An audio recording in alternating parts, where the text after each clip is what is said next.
Olá, senhores, olá, senhoritas, espero que todos vocês estejam bem. Hoje eu estou voltando para a gente continuar a nossa aula a respeito da segunda geração modernista na prosa. Vocês devem ter se lembrado que falamos sobre as características dessa geração no vídeo anterior e nós também falamos a respeito das principais obras do Graciliano Ramos. A partir de agora, vamos abordar os outros autores da segunda geração.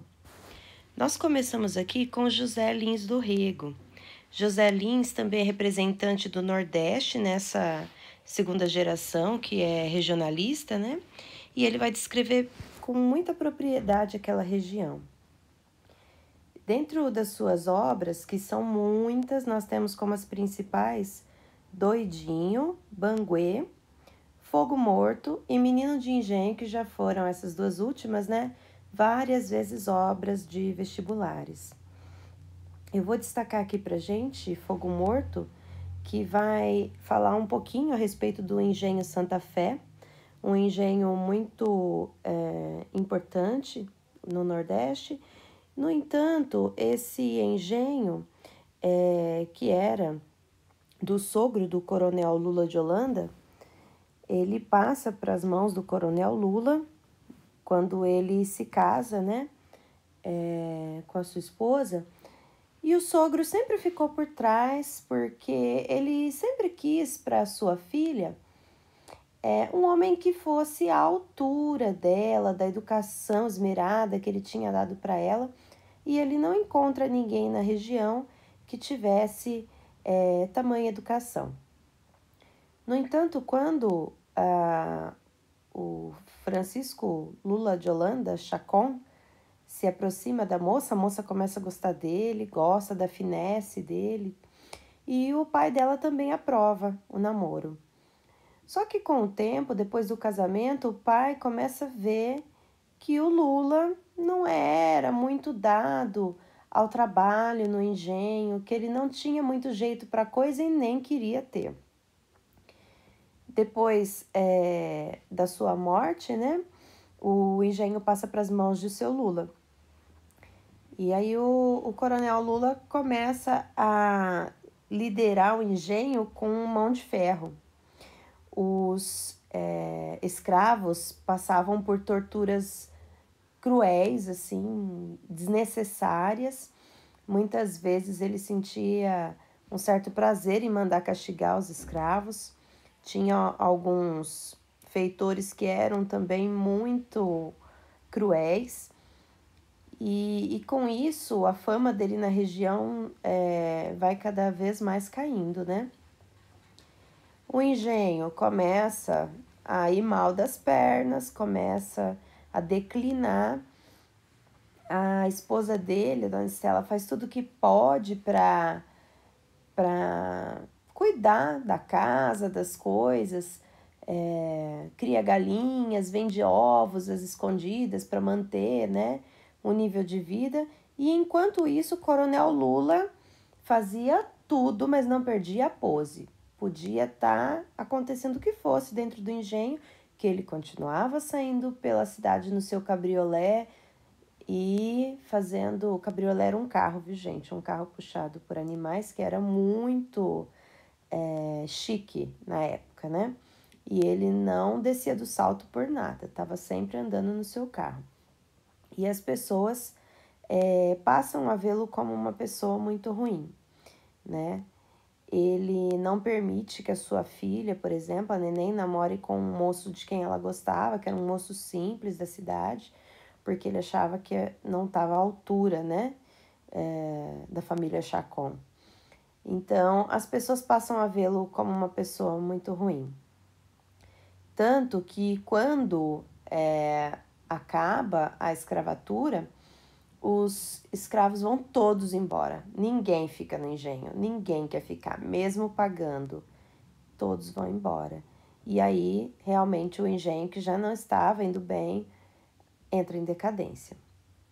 Essa é uma das partes, né, que é a parte 1, que fala do Coronel Lula.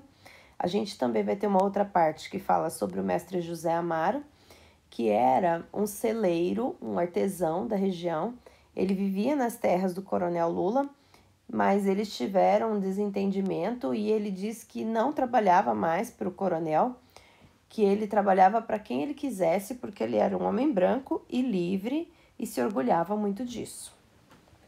Embora branco e livre, ele era um homem muito ignorante, uma pessoa assim, sem muita educação e sem muita instrução, vamos dizer assim, né? E ele tinha uma filha, e essa menina sofria de epilepsia, algumas vezes ela tinha ataque epilético, caía, né? E aí ele, na sua tentativa ignorante de curar a filha, ele dá uma surra nela. E aí, em vez de ajudar a menina, ela fica ainda pior, né? E ela acaba sendo internada num hospício. Com isso, a mulher dele, que já não tinha um bom relacionamento com ele, o abandona e vai embora. E aí o mestre José Amaro fica sozinho ali na sua selaria, conversando sempre com quem passava, porque a selaria ficava à beira da estrada, né, que era na frente da casa dele a selaria, e ficava à beira da estrada, então isso dava a possibilidade de ver e de conversar com todo mundo que passava. E aí ele, nessas idas e vindas, né, conversa com muita gente, só que ele acaba por perder, assim, o respeito das pessoas, porque após ser abandonado pela sua mulher, ele fica vagando de noite, né, pelas ruas, olhando para a lua, pensando na sua vida, em tudo que ele fez, que ele não fez, o que ele perdeu, enfim. E aí as pessoas começam a dizer que ele é um lobisomem, principalmente porque ele tinha as feições doentias, amareladas, por causa do uso constante daquela cola, né, que ele usava nas celas. E por causa disso ele acaba sendo tido como lobisomem. Uma das coisas que ele mais prezava era a honra que todo mundo tinha por ele, né, a admiração. E quando ele perde isso, ele acaba se sentindo uma pessoa muito deprimida, né, sozinha, sem ninguém, já não tinha mais família. E aí ele se suicida. Além disso, nós temos também nessa obra o Capitão Vitorino, que é um homem de caráter bem quixotesco. Ele achava que tinha um poder que na verdade ele não tinha, e queria ajudar as pessoas que ele considerava mais fracas, oprimidas. Ele se dispõe a ser político, no entanto, ele não consegue realizar de verdade nada, né? Até as crianças tiravam sarro dele nas ruas, o chamavam de paparrabo, e ele era motivo de chacota, né? Então, em vez de ser essa figura imponente que ele achava que era, ele era motivo de riso. E, na verdade, as três personagens centrais, né, tanto o Capitão Vitorino, como o Mestre Amaro e também o Capitão Lula, o Coronel Lula, eles se achavam algo que não eram, né? O Lula achava que ele era uma pessoa importante, imponente e que tinha um dinheiro que na verdade ele não tinha. O Mestre Amaro achava que ele era uma pessoa livre, importante, dona do seu próprio pensamento, o que na verdade ele também não era. E o Capitão Vitorino também achava que ele era alguém que poderia proteger os outros quando ele não conseguia proteger nem a si mesmo, né? Isso fica evidente num episódio em que a fazenda do Coronel Lula é atacada por um cangaceiro da região, e aí esse cangaceiro pega todo mundo da casa, faz de refém, e o Capitão Vitorino vai tentar argumentar com ele, falar com ele e tentar colocar panos quentes na situação, e ele acaba levando umas bordoadas e fica lá caído, se sentindo humilhado. Eles só são ajudados, a situação só fica melhor depois que o Coronel José Paulino, que era de um engenho do lado, chega e pede para o cangaceiro se retirar com os seus, tudo, e aí ele acata a ordem do José Paulino, né? Esse personagem de romance que, na verdade, aparece com mais detalhes no Menino de Engenho. Então, observem só, essas personagens, elas têm características que elas mesmas não percebem e elas se acham muito mais do que, na verdade, são. E depois de tudo isso, depois que essas três personagens, né, passam por esse problema, no final da obra alguém diz, vocês viram o engenho Santa Fé? Ele está de fogo morto. O que quer dizer que o engenho parou de produzir. Realmente ele entrou em decadência e agora não tinha mais condição de produzir nada, né? Essa é a história do fogo morto. Na sequência, pessoal, nós temos também o Érico Veríssimo, que vai tratar mais do sul do país, né? Vai descrever o sul, vai mostrar a força, a bravura do gaúcho, né? O Érico Veríssimo tem diversos romances também publicados, tá? Os principais aqui, Clarissa, que é o primeiro romance dele que ganha um pouco mais de expressão, e duas obras posteriores, mas que são bem importantes, Incidente em Antares e O Tempo e o Vento. Ambas já se tornaram minisséries, O Tempo e o Vento se tornou filme, inclusive, então são obras assim bem importantes. Eu acho interessante em Incidente em Antares o fato de ser uma obra publicada durante o período da ditadura e falar muito a respeito das questões históricas e políticas do Brasil desde aquele período. Incidente em Antares foi publicado em 1971, se eu não me engano, e vai relatar todo o período, né, da ditadura, a era Vargas, e vai comentar, principalmente na primeira parte, que se chama Antares, né, vai se fazer a descrição da cidade e também das duas principais famílias da cidade, que eram os Vacariano e os Campo Largo, que eles eram oponentes políticos, né? E eles dominavam a cidade, tanto do ponto de vista político como do ponto de vista econômico também. Então, junto com as descrições dessas famílias, das coisas que aconteciam, a gente vê o ponto de vista do Brasil, né, a respeito da política e de tudo que estava acontecendo. Então, para quem gosta bastante dessa parte de história e de política, vai gostar bastante da primeira parte de Incidente em Antares. É uma parte, assim, bem interessante, porque mostra bem o que estava acontecendo na época, né? O antes e o período ali, da década de 70 também. Aí, a segunda parte é a parte do incidente. Nessa segunda parte, nós vamos ter um fato diferente, né? Havia uma greve na cidade e várias pessoas, não só das empresas, mas também funcionários municipais, aderem a essa greve para ter mais força, né, o movimento. E aí esse movimento grevista, inclusive, tem a adesão dos coveiros. Só que nesse meio tempo, o que, que acontece? 7 antarenses, 7 cidadãos de Antares morrem. E aí eles vão para enterrar essas pessoas, né? E os grevistas fazem um cordão de isolamento em volta do cemitério, não deixam enterrar os mortos, e inclusive eles capturam os mortos como reféns. Levam para dentro do cemitério, no entanto eles ficam insepultos. E aí começa a correr na cidade a notícia de que a Quitéria Campo Largo tinha sido enterrada com todas as suas joias. E aí, no meio da noite, um gatuno vai até o cemitério para pegar as joias da Quitéria, e aí ele se depara com a matriarca levantando do colchão. Então, quando ele vai pegar as joias, ela levanta, em vez de ele se assustar, né? Quem se assusta é ela, com um gatuno ali tentando pegar as suas joias. E aí o homem sai apavorado, né? Desesperado, com o acontecido.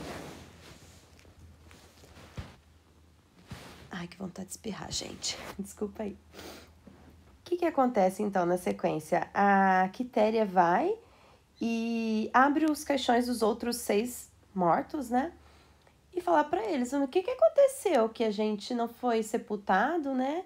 E aí eles levantam e vão saber o que aconteceu e reivindicar os seus direitos de mortos, de cristãos, a ter um sepultamento digno, né?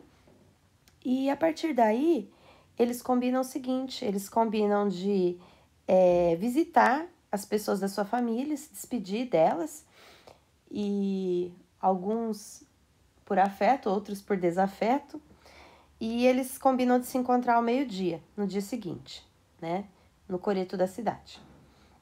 E assim eles fazem, eles vão visitar seus queridos e não tão queridos, e aí eles acabam descobrindo algumas coisas que aconteceram antes, durante e depois da sua morte, né? A reação das pessoas, alguns que eles esperavam que estivessem muito tristes, inconsoláveis, não estavam tão tristes e inconsoláveis assim.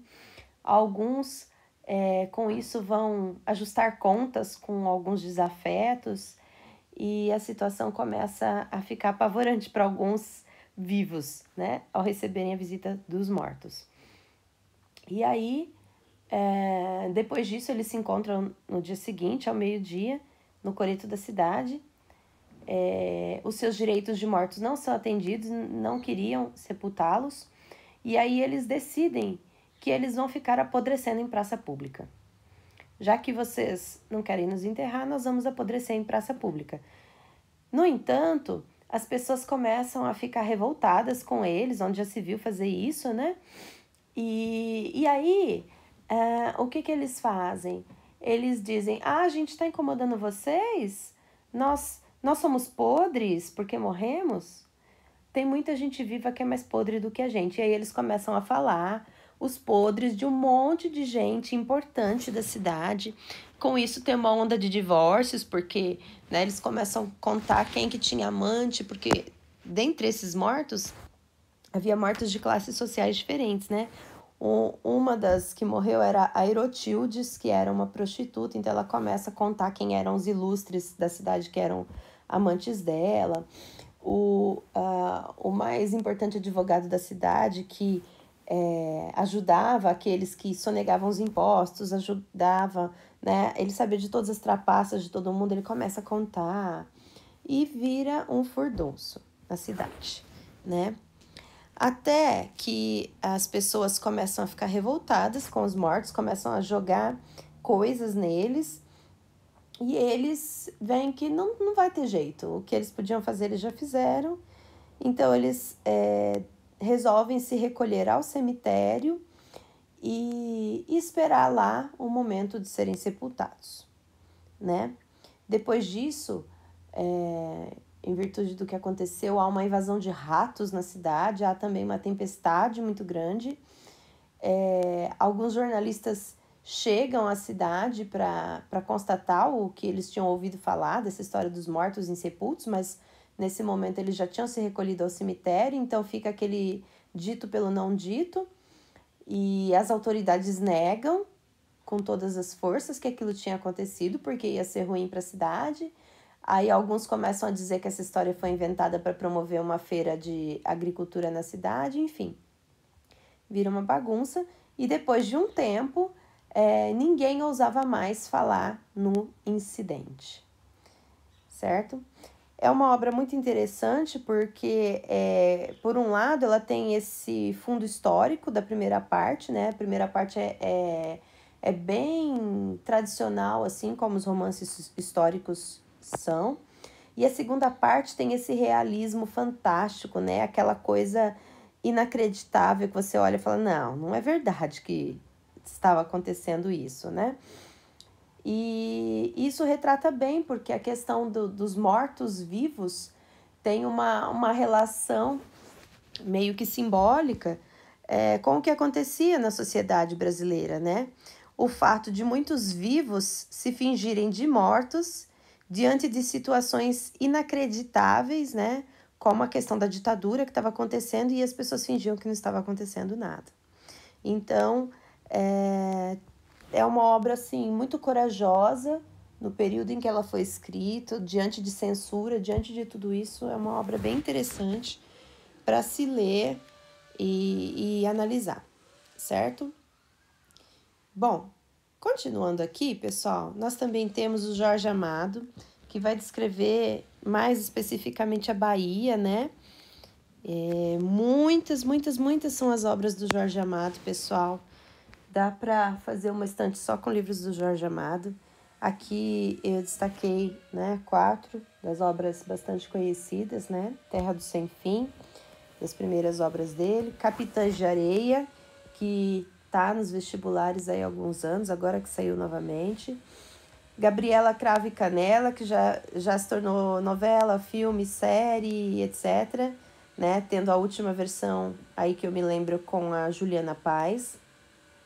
A Morte e a Morte de Quincas Berro d'Água, que também já se tornou série, também já esteve no vestibular da Unicamp, entre outros.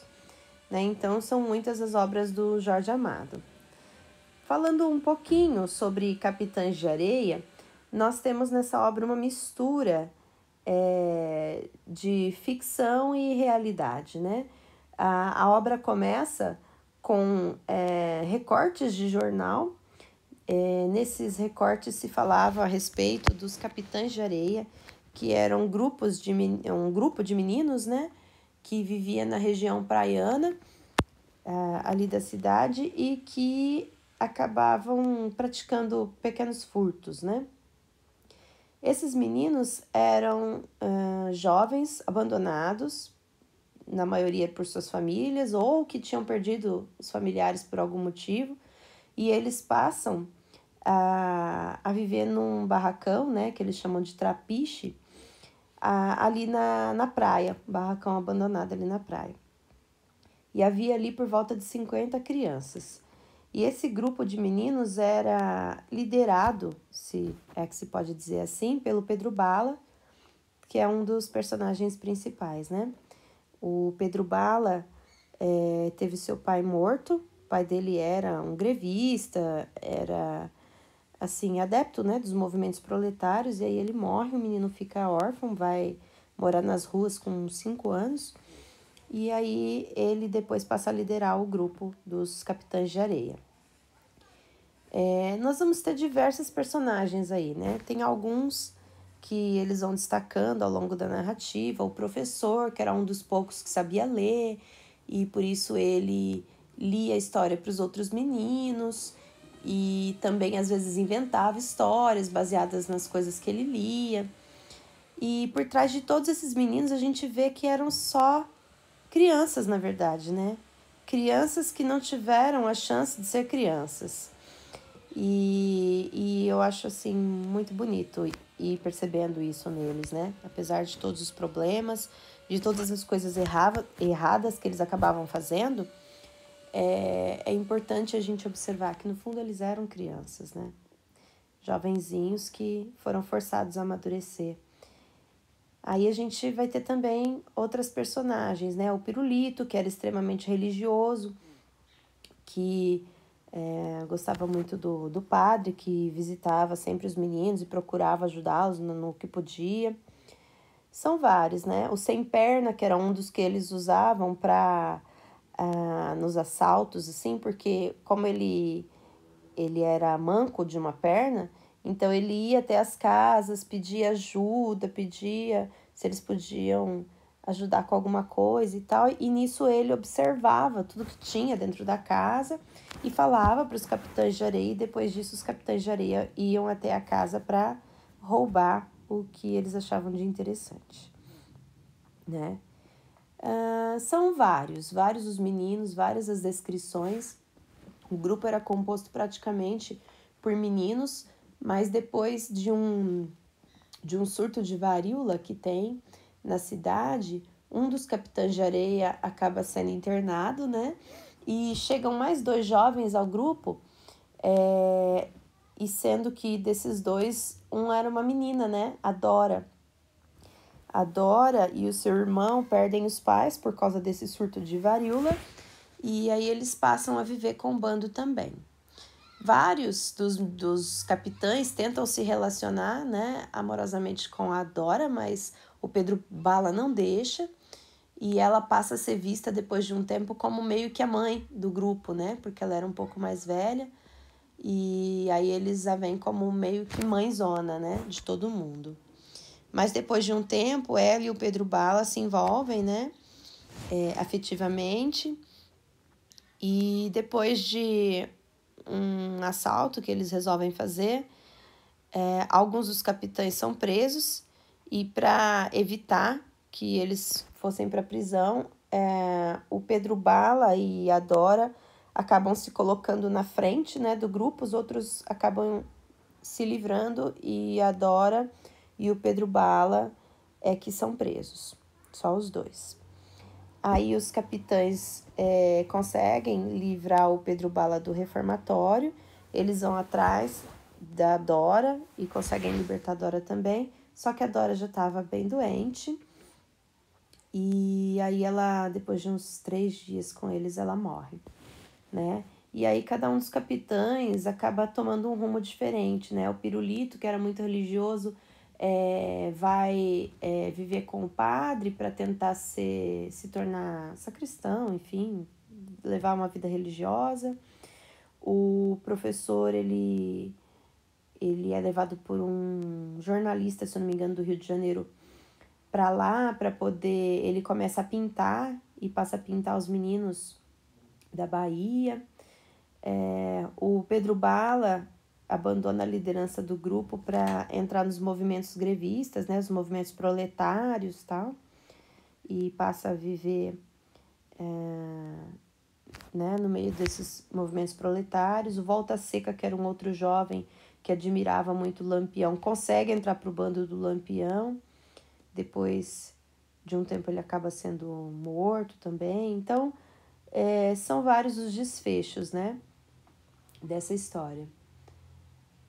Um dos capítulos que eu acho bem interessante é quando um dos meninos, se chama o Carrossel, quando um dos meninos estava trabalhando, né, no parque da cidade, ele pede para o dono se ele podia deixar os meninos, os capitães, dar uma volta no carrossel, né? E aí nesse dia a gente vê todos eles, grandões inclusive, né, brincando no carrossel. E aí a gente vê, né, que esses meninos, na verdade, são meninos, são crianças que não tiveram uma vida de criança, algo que foi tomado deles. Então, é essa denúncia da realidade social, né, que é feita pelo Jorge Amado, mostrando que aquelas crianças não eram ladrões, não eram assaltantes porque quiseram, mas porque eles não tiveram outra opção na vida, né? Então, eu acho uma obra bem interessante por esses aspectos, certo? E para a gente fechar com a chave de ouro, temos a única mulher, né, representante aqui da prosa da segunda geração, a Raquel de Queiroz, que entre outras obras, né, tem o 15 e Memorial de Maria Moura. Eu vou falar um pouquinho a respeito do 15, porque ela também vem tratando da questão da seca, né? A seca de 1915. É uma obra que vai falar a respeito de 2 eixos de ação, né? Por um lado, a gente tem a Conceição e o Vicente, que são primos, que se gostam, que moram em fazendas vizinhas ali na região do Quixadá. Conceição, ela era professora, dava aula ali na escola da região, e Vicente, seu primo, ele cuidava da fazenda da família, né, da tia da Conceição. E embora a família quisesse que ele estudasse, fizesse outras coisas, se tornasse um advogado, igual o irmão dele, o Paulo, ele não quis. Ele sempre quis cuidar da fazenda, cuidar do que era deles. Ele se torna um vaqueiro assim muito experiente, muito cuidadoso, entendia bem de todos os aspectos da fazenda, né? E aí quando chega a seca, ele se nega a sair da fazenda, porque como não chovia muito tempo, as pessoas começam a abandonar as fazendas e ir para a capital, para Fortaleza, para tentar sobreviver. E o Vicente se nega. Ele se nega a fazer isso. Ele diz que não vai, que vai cuidar de tudo que é dele até o último instante. Né? E aí ele vai, corta mandacaru para dar para o gado. Ele faz tudo o que é possível e necessário. Né? A Conceição também não quer sair da sua casa, né, no Quixadá, mas aí a sua avó, a Conceição mora com a sua avó, a avó dela fala, não, minha filha, não dá mais para ficar aqui, se não chover até o dia de Santo Antônio, se eu não me engano, a gente vai ter que ir, a gente vai ter que sair daqui. E assim acontece, ela pega e vai com a tia para a capital, vai para Fortaleza, acaba trabalhando por lá, dando aula lá, e lá também ela passa a ajudar as pessoas muito pobres, né, que vinham da região e se instalavam ali num campo de refugiados, né? Então ela passa a ajudar a dar comida, abrigo para essas pessoas do campo de refugiados. Por outro lado, no segundo eixo de ação, a gente vai ter também, ali naquela região do Quixadá, a fazenda da Dona Marocas, né, que era uma fazenda vizinha, e a Dona Marocas tinha como seu principal empregado ali o Chico Bento. E como não chovia, ela fala que não tinha mais como cuidar do gado, não ia mais gastar para manter aquele gado magro, já sem nenhuma chance de recuperação. Então ela fala para ele que se não chovesse até o dia de Santo Antônio, São José, sei lá, que era para ele soltar o gado. Abre a porteira e deixa o gado embora, se ele se virar e sobreviver por conta, bem, senão ele vai morrer por aí. As vacas vão morrer por aí, porque eu não tenho mais condição de mantê-los. Então mandou todos os empregados embora, inclusive o Chico Bento, né? E aí ele fica achando um absurdo aquilo, mas ele faz o que a patroa mandou. O Vicente também acha um absurdo soltar o gado assim e diz que ele ia morrer ali, mas ele ia morrer com seu gado. E aí o Chico Bento, sem ter o que fazer, sem ter para onde ir, ele resolve ir para a região da borracha. Né? Ele pensa em ir para a região norte, né? Para viver de borracha. Mas aí eles começam a empreender uma viagem, né? Começam a viagem, ele, a esposa, a cunhada, a esposa dele era a Cordulina, né? Aí tinha a cunhadinha dele e mais os filhos. Ele tinha o Duquinha, que era o caçulinha, né? Que era enteado não, afilhado da Conceição. E aí tinha o Josias, tinha o Pedro, que era o mais velho, e tinha mais um.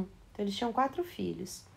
Aí o que acontece? Nesse meio da viagem, eles fazem uma parada e nessa parada o Pedro some. Ele some, eles não encontram mais o menino, eles vão, procuram, e aí alguém dá a notícia de que ele tinha ido embora com um bando de homens que eram vendedores de cachaça.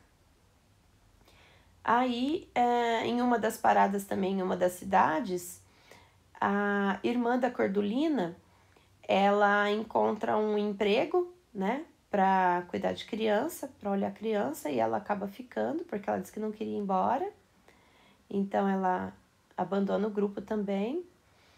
Aí, ainda no meio do caminho, o grupo estava com muita, mas muita fome mesmo.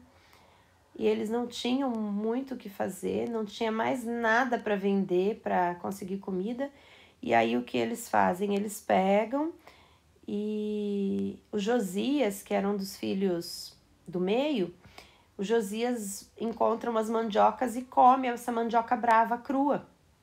E a mandioca brava, ela é muito venenosa, né? E aí ele morre envenenado com a mandioca brava. E aí eles enterram o filho no meio do caminho e são obrigados a ir embora. Aí passa mais um tempo, eles encontram, estão com muita, muita fome, eles encontram uma cabra próximo a uma propriedade, mas não tinha ninguém olhando pela cabra, nem nada do tipo. E aí ele pega a cabra, mata essa cabra e começa a estripar a cabra, né? Para dar algo para comer para sua família.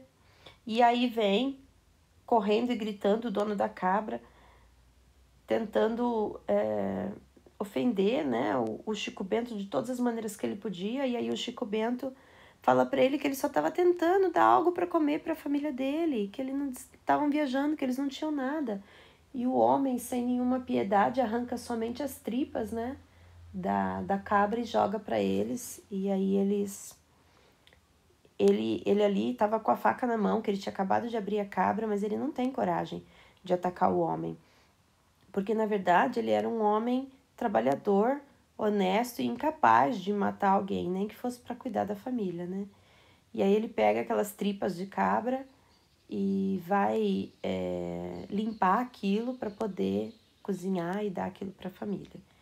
E é o que eles fazem, e aí eles continuam a viagem até que eles chegam em Fortaleza, encontram a Conceição no campo de concentração, que eles vão para o campo de concentração e encontram a Conceição lá. A Conceição, como era madrinha do Duquinha, que era o bebezinho, né, o menorzinho deles, diz para eles que ela ia tentar conseguir uma passagem para eles. E eles conseguem uma passagem, só que ela fala para eles para não irem para a região da borracha não, que lá não estava tão bom, para eles irem para o Sudeste. E aí ela consegue uma passagem para eles, né, para que eles pudessem viajar para o Sudeste. Só que ela fala para eles deixarem o Duquinha com ela, que se o Duquinha tivesse com ela, ele sempre ia ter o que comer, o que vestir, sempre ela ia prover o melhor para ele, né, que ela podia, porque ela era solteira, né, ela trabalhava, era professora, tinha o emprego dela. E a família dela, sim, era uma família que tinha um pouco mais de recursos, né? E aí eles deixam o Duquinha com a Conceição e partem rumo ao Sudeste. A Conceição, agora com seu afilhadinho, volta para a região do Quixadá quando começa a chover. E aí ela reencontra o Vicente. Ah, um fato que eu já ia me esquecendo de contar. Quando ela está trabalhando no campo de concentração, ela encontra uma ex-funcionária da fazenda do Vicente, a Chiquinha Boa. E a Chiquinha Boa conta para ela que o Vicente estava namorando com a Marinha Garcia. Mas isso não era verdade, não era fato, né? As irmãs do Vicente queriam muito que ele namorasse a Marinha Garcia, porque ela era amiga delas, tudo, né? Mas, assim, o Vicente era uma pessoa que não tinha muita ação. Ele gostava da Conceição, mas ele não falava nada. A Conceição gostava dele, mas também não falava nada. Eles trocavam aqueles olhares, tal, mas nunca foi dito, esclarecido, assim, esse relacionamento.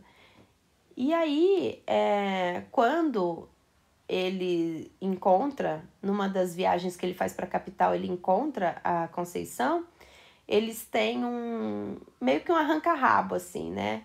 Ela fala com ele meio ríspida, ele fica meio sem entender porque que ela estava agindo daquela maneira, mas também não dá o braço a torcer, porque, tipo, gosto dela, mas se ela tá sendo, né, rude comigo, eu não vou me arrastar aos pés dela, não. E aí fica essa situação, esse mal-estar. Daí, quando termina a seca e a Conceição volta para o Quixadá, acontece uma festa no final do ano, ela vai e leva o Duquinha, e ela reencontra o Vicente, eles começam a conversar, mas é uma conversa fria, sem nenhum sentimento, e a situação para por aí, né? Fica um relacionamento que não tem um fim, né? A situação fica o dito pelo não dito. E aí eles acabam não ficando juntos. Mas, seja como for, essa obra mostra que a seca, ela não escolhe classe social. Todos perdem, né, diante da seca. Certo? Bom, eu espero que vocês tenham entendido bem. Esse é um resumão aí das obras da segunda geração. Espero que vocês, se tiverem dúvidas, chamem lá na nossa classe virtual. Podem deixar as dúvidas, ok? E podendo ajudar, estamos aí. Eu espero vocês no próximo vídeo, ok?